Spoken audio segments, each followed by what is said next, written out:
Hey guitarists and music fans, welcome back to Music for Miles. Today we're going to be putting two legends head to head. We're going to be putting the D-28 and the D-18 up against each other. These are both the refreshed Standard Series 2025 models. Let's find out which one's right for you.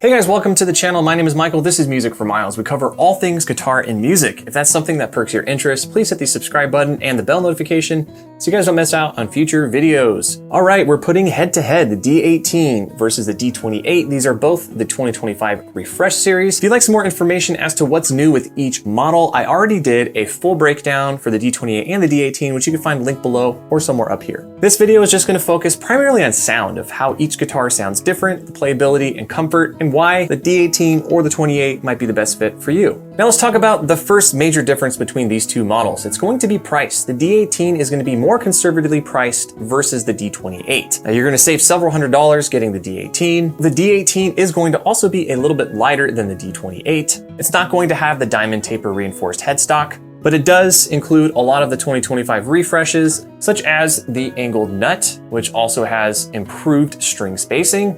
It's going to have the same open gear Grover tuners. It's going to have the same bridge, which has these brand new bevels on them, which makes it extremely comfortable to play. However, it's going to have ebony pins instead of bone. This one does feature abalone inlays thanks to its mahogany back and sides. It's super articulate and really shines in a solo setting or smaller venues. As I mentioned in my full review of the D-18, there's an intimacy with this guitar that I think is perfect for singer-songwriters. Now let's talk about the D-28 here, because there are some pretty big differences, especially with the wood of the two models. Now, right off the bat, you're going to notice that this does have antique white binding around the end. This does have a nice inlay on the back that separates the two back pieces. It is going to have an antique white end cap here on the heel. You do get that really beautiful long tapered diamond reinforcement on the headstock, which is honestly one of my favorite features of the D-28. It does have all of the 2025 refreshed options, such as a beveled fretboard. It does have a slimmer neck profile compared to previous models. It does have the beveling around the bridge, just like the D-18 does. They both are going to have the faux tortoiseshell pickguard. This one does have mother of pearl inlays versus the abalone. Now, both guitars feature ebony fretboards and bridges. And if you were to compare these two side by side, there's a lot of similarities between the two. Now, let's talk about the back and sides of the D-28, because this is going to have Indian rosewood back and sides, which is a little darker. Oh, it looks beautiful, but it definitely changes the tonal characteristics of the guitar. Now, the D-28 definitely has a little notoriety over the D-18, with players such as Cash, Dylan, McCartney, and many others choosing this as their main acoustic. Now, the D-18 feels a little more agile due to its mid-focus, while the D-28 definitely sounds a little bit louder and full-bodied. The binding definitely sticks out, especially when you compare these side by side. The antique white here, definitely gonna pop out if you're on stage. And same thing with the backs of both of these guitars. I think the D-28 is a clear winner, but you do have to ask yourself, who's gonna be looking at the back of your guitar while you're playing? No one. So let's go ahead and do some audio comparisons. I'm going to be using the same exact mic setup between both of these guitars, and it is worth noting that neither one of these guitars come with electronics. You can pick and choose whatever electronics you want to install on the guitar. They have the open hole there at the bottom, which a lot of pickup systems easily go in with minimal drilling. Okay, so let's dive into some sound samples. We'll do some heavy strumming, some light strumming, we'll do some finger picking. We'll also capo the guitars to hear how they sound in the higher register. So why don't we go ahead and dive into that now.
right, so in conclusion, if you want clarity, balance, and a guitar that cuts through with personality and is a lot more intimate, I'd say the D-18 is the way to go, especially if you have a lighter strumming hand. Now, if you want lush harmonics, that low-end power, and the big room presence, I say you would go with the D-28. This guitar is definitely louder, a little more boom to it, but either way you cut it, the 2025 refreshed updates are on both of these guitars. They're both extremely comfortable to play. I think they both have their own personality and really check the box for an all-around acoustic that can do every genre. So I would love to hear from you guys. What guitar are you taking home? D-18 or D-28? And if you're into this type of content and want to see some more Martin videos, I have a playlist that I link below, and be sure to subscribe so you don't miss out on the future content.